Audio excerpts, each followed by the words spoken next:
Reports from committees. Prime Minister's questions.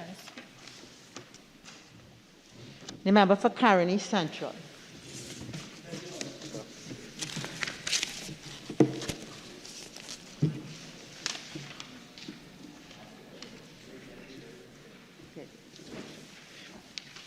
In light of the recent reports that London-listed power generator Contour Global intends to purchase an operating power plant that is in Trinidad and Tobago, could the Prime Minister confirm or deny this assertion by Contour Global? Prime Minister. Madam Speaker, like the member for Caroni Central, I too would have heard the midday news, and therefore there's nothing to confirm or deny. However, the item of news indicates that there's some change to be made or an intention for some company to purchase another company. What I can say, Madam Speaker, is upon seeing the article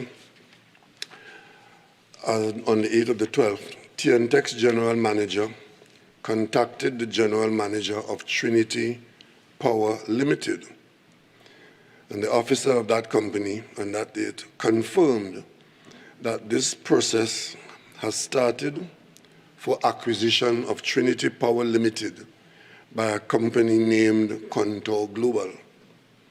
The present owner remains Western Generation Partners, and the officer at Trinity confirmed that TNTEC will be notified when the transaction is completed. Trinity Power Limited is one of the independent power producers of electricity generation, 225 megawatts, at the Point Lisas estate. The company is owned by Western Generation Partners, a U.S. company.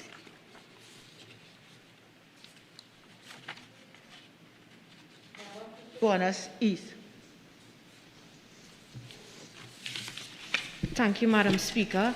Madam Speaker, in light of a recent report which highlighted that there are currently more than 400 vulnerable women and children in desperate need of help to get away from an environment of domestic violence, could the Prime Minister inform the House what measures his government will be taking to address this untenable situation? Prime Minister. Madam Speaker, if the member could identify the report by name or some form or fashion which would allow this level of specificity to be responded to, I may try to assist. I know of no specific report of that nature.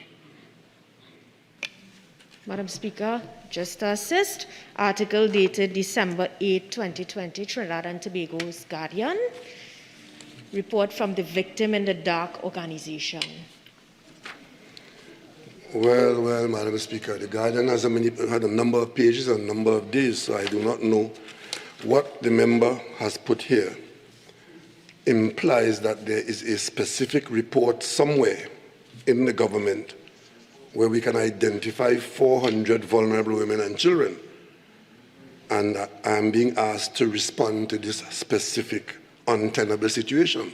Madam Speaker, I know of no such report in the government. What I do know is that the Office of the Prime Minister has a minister responsible for gender and child affairs, and the government is aware that there are a number of women and children in the country who are in need of improved accommodation. And of course, the government is aware that the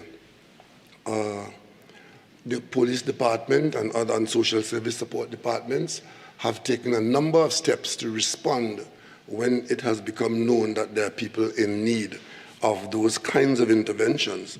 The government continues its efforts to heighten the population's awareness on domestic violence by engaging in a series of events over these 16 days of activism to bring the urgency of this issue to the national community. Madam Speaker. Member for Couva South. Madam Chair, have you asked question 3?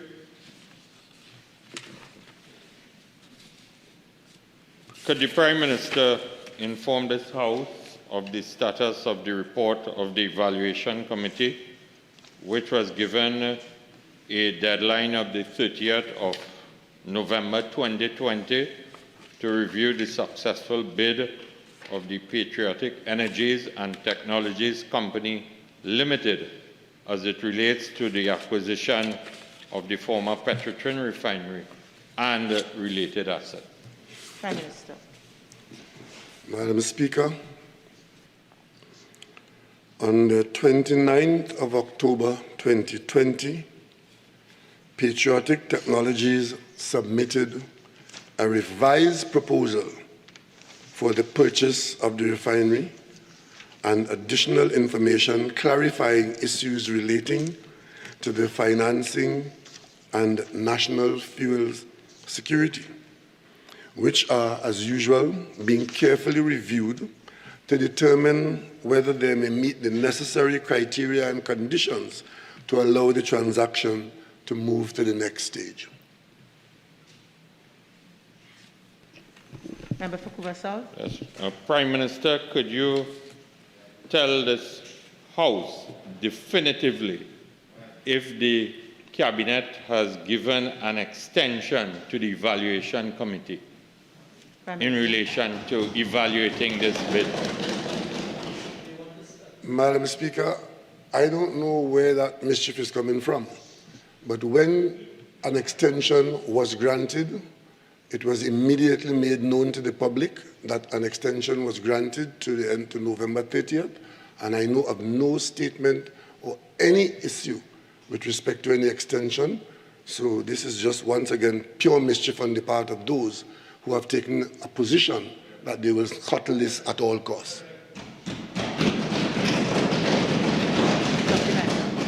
Prime Minister, there is no mischief on the part of seeking a definitive date as it relates to this particular issue. Member for Cuba South. Member for Cuba South. You are too senior. And this is either you're rising to raise your question for, or it's a supplemental question. It's not an opportunity to make a statement. Right?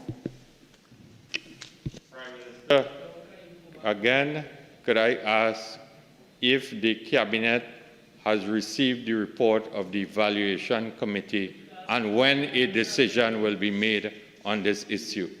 Okay, so one question at a time. I believe your first question was answered with respect to the report, and therefore the second question, it will be allowed. You may have to say the second question for the Prime Minister. Prime Minister, could you tell this House, as it relates to a specific date, when a decision will be made by the Cabinet of Trinidad and Tobago as it relates to this said issue? Madam Speaker, in response to the anxiety of my colleague to scuttle this matter, I may want to advise him that the report is not yet before the Cabinet, and therefore I cannot indicate to you when, which day, which week it will be available to you to scuttle it. What I can say to you is that the report has been received in the proper quarter, it is being reviewed, and it will be advanced to the Cabinet in the proper way, and the population will be kept informed quite appropriately as it has been along the way. Member for Cuba South.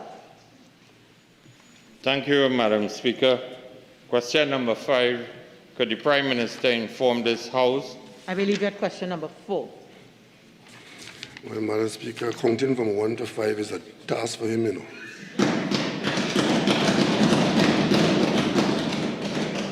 Madam Speaker, just in terms of a typographical error, I will move on.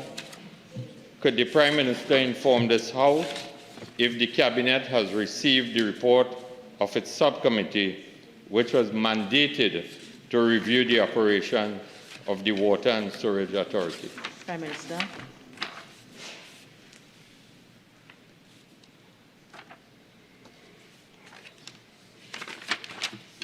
Madam Speaker, the Cabinet-appointed subcommittee on the said issue of the Water and Sewage Authority has advised that a draft report has been prepared and its submission is pending its final review, currently being undertaken by members of the subcommittee.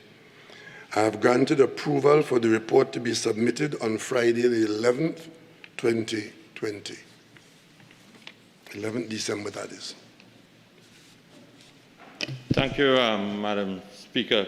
Prime Minister, supplemental in relation to yesterday, we saw in the public domain that actions have been initiated by the Water and Sewage Authority, for example, to close the customer service operation office of the Water and Sewage Authority in Hoover.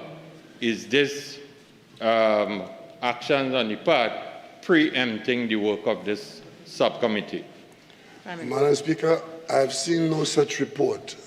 And the level of mischief making in this country defies logic, you know. How does something like that is connected to a question like this? I have no answer for you on that because I have no idea what you're talking about in the context of this review of the Water and Sewage Authority. Supplemental, Well, Prime Minister, all I could ask is for you to be guided by your Minister of Public Utilities in this matter. All right, so,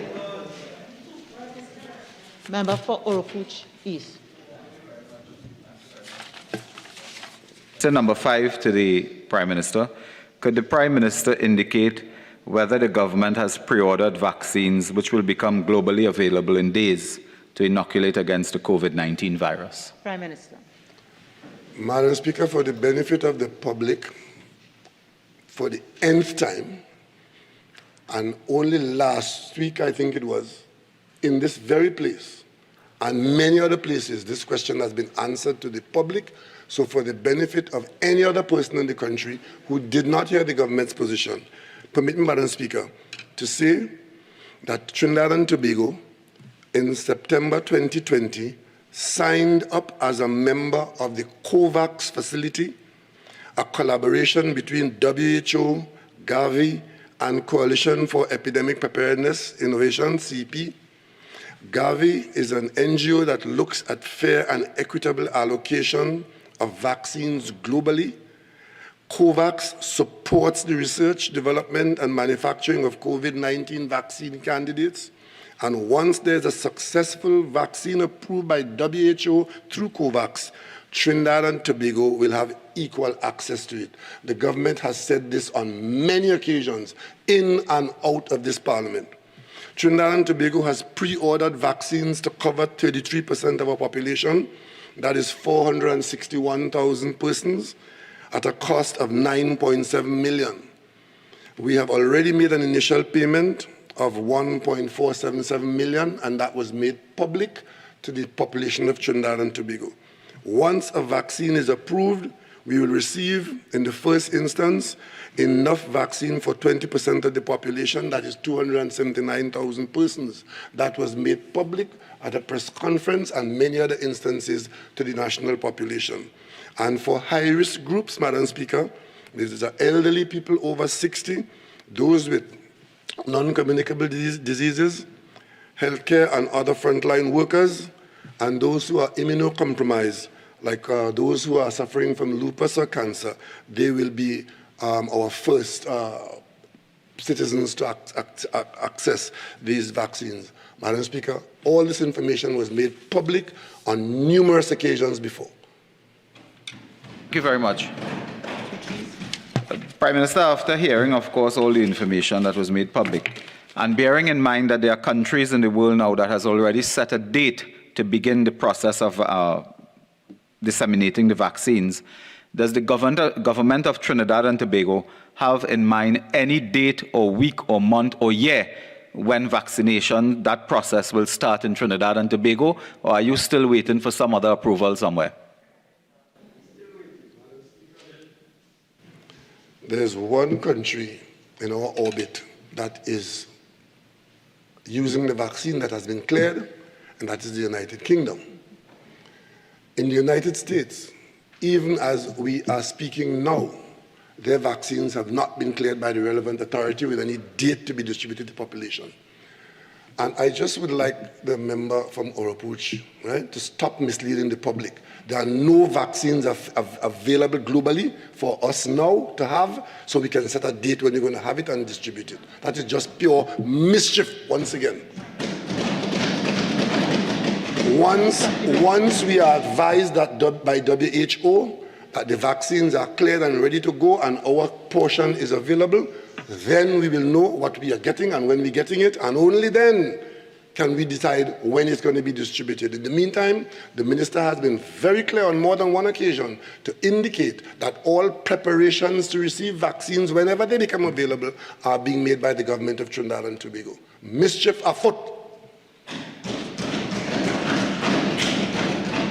I ask the Prime Minister if he believes that anyone who asks a question, whether it's on the vaccine or procurement, is making mischief and is being a troublemaker. Is out of order. That is out of order. Question number 6. Yes. Please.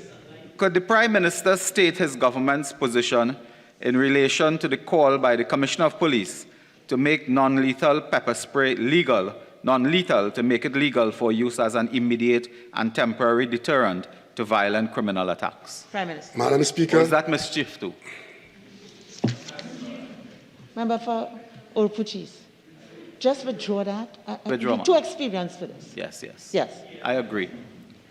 Madam Speaker, as Prime Minister and head of the government of Trinidad and Tobago, I speak for the government of Trinidad and Tobago. And with respect to this particular matter, the position as stated by me as Prime Minister of Trinidad and Tobago is that on this particular matter and similar matters, the government will be advised by the appropriate experts and other considerations in the use of any such material in our public study. Supplemental. Bearing in mind that the head of the Trinidad and Tobago Police Service has already spoken and recommended the adoption of this type of non-lethal product to protect particularly vulnerable groups of women, does the Prime Minister have a view on this and care to share that view? Prime Minister. Madam Speaker, I have no view to share with the member for Oropuch West, Oropuch East. Other than what I've said, I have no other view to share with him. Indicate whether or not the police, the TTPS, would be provided with any more resources to purchase these products to protect women and vulnerable groups, or does the government care nothing at all? Listen, the products, that question is too wide. What product? That question is too wide. It's not allowed.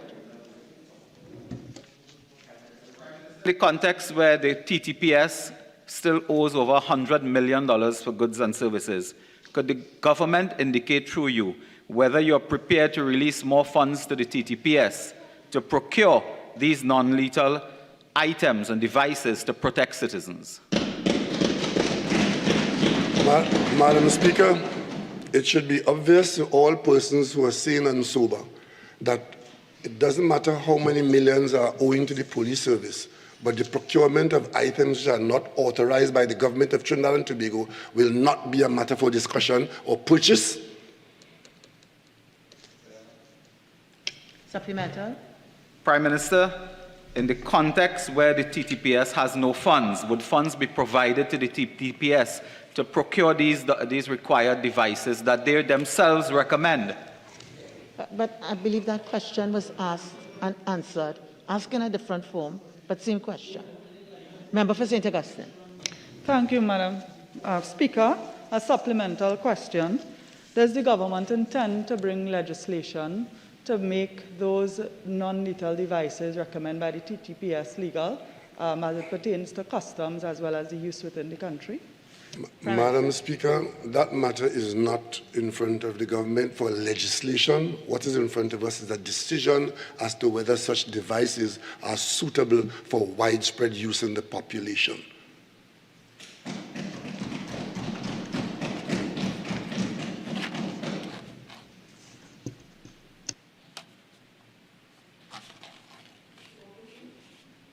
No, ma'am. Thank you.